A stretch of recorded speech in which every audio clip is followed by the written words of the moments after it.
Green Party presidential nominee Dr. Jill Stein in our center seat. Charles. Do you consider Russia under Vladimir Putin an adversary of the United States?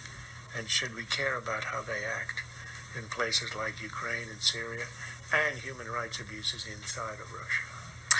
Yes to all of the above, but at the same time, I recognize that we are not a perfect actor either. We have our human rights issues, and we have been intervening in other countries in a way that hasn't worked out so well. To look at Iraq and Afghanistan and Libya, we're creating failed states and mass refugee migrations, and in fact, worse terrorist threats, according to the chief of staff of the U.S. military, whose comments on 9/11 were that, it's just not getting better. We need a new way forward. And in the words of Zbigniew Brzezinski himself, who used to be, a major advocate for a dominating U.S. presence around the world, what he's saying now is that, guess what, folks, it's not working. We need to develop collaborative relationships and find common ground, particularly with Russia and with China. A country that's trying to intervene and disrupt and corrupt our political electoral process? Well, let me say there, the real evidence, there are questions raised about Russia's role, but there's not hard evidence. And the hard evidence that exists actually points to the DNC, the Democratic National Committee, which was colluding with Hillary in ways that were against their own rules, and with some members of the corporate media to really tilt the playing field by smearing Bernie Sanders in a very unjustified and underhanded way. George. You have said that your foreign policy would be focused on soft power, diplomacy, support for democracy movements, and all the rest. Two-part question. You said you'd be against the use of drones for offensive purposes. A, suppose you're, as president, that your people came and said, we can target a major terrorist leader with no collateral damage. Would you be opposed to that? And if you're not going to use military force, what are you going to do with ISIS? Great questions, very important. And let me say that, the problem with drones is that this is basically an assassination program.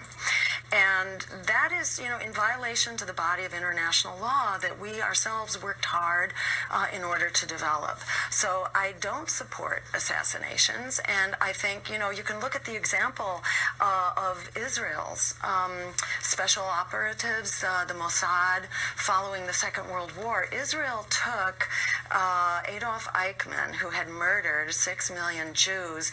They intercepted him, they brought him to trial, forced him to go through that, very difficult and challenging process, and then subjected him to the death penalty. That is consistent with international law. And even when we're told drones are going to be this surgical strike, it never turns out that way. And studies suggest for every intended target, we're killing 9 non-intended targets. Dr. Stein, Sure. Let me interrupt you because we're running out of time, but I do want to play the soundbite from an interview you recently gave about Edward Snowden. Mm-hmm. Take a listen.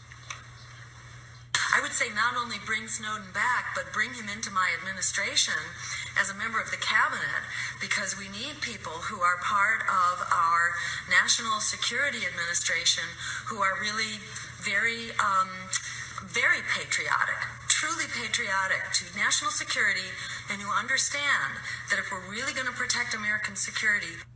You go on to say, bring him into the administration. The House Intelligence Committee today is out with a report saying Snowden caused tremendous damage to national security. The vast majority of the documents he stole have nothing to do with programs impacting individual privacy interests. They instead pertain to military, defense, and intelligence programs of great interest to America's adversaries. Your response? Well, my response is that the American people had no idea that we were part of this dragnet mass surveillance, and that our rights to privacy were being and still are being massively violated. And I think we owe a debt of gratitude. Congress actually responded, not enough in my opinion, but Congress thought that these revelations were serious enough that we had to move on them. And in fact, it's the ACLU and Daniel Ellsberg, himself a whistleblower, who've all come out now saying the same thing that I've been saying. Where would you put him? What position? Well, I'm not sure. NSA?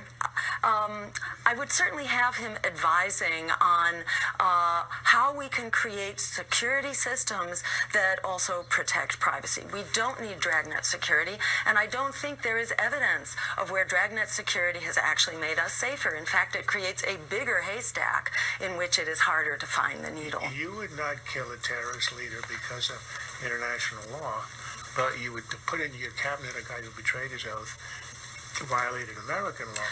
But who upheld the Constitution. And the Constitution is perhaps the highest law to be upheld. And he helped reveal the violations of our constitutional rights as the American people. And I think that's critical. In the words of Benjamin Franklin, those who sacrifice privacy in order to achieve security will wind up losing them both.